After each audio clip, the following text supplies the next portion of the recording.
But the way that Tyler discussed objectives was that they were educational objectives. But this was later changed to instructional objective, and then eventually changed to behavioral objective, and more recently to performance objective.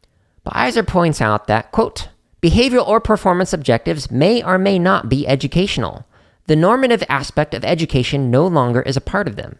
One can have a behavioral objective that aims at creating racist or paranoids.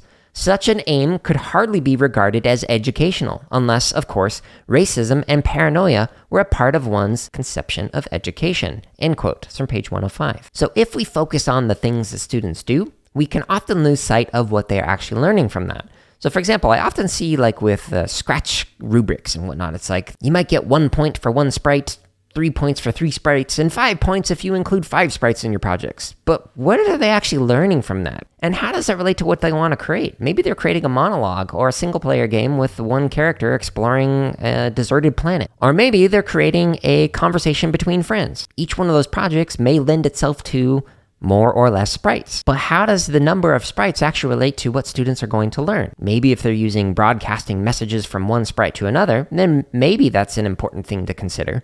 But is the focus on the number of sprites, or is the focus on the application of understanding using broadcast blocks? I'd argue it's the second one and not the first one. So we've really got to focus on not just what students will do or demonstrate, but what they will learn through that demonstration of understanding.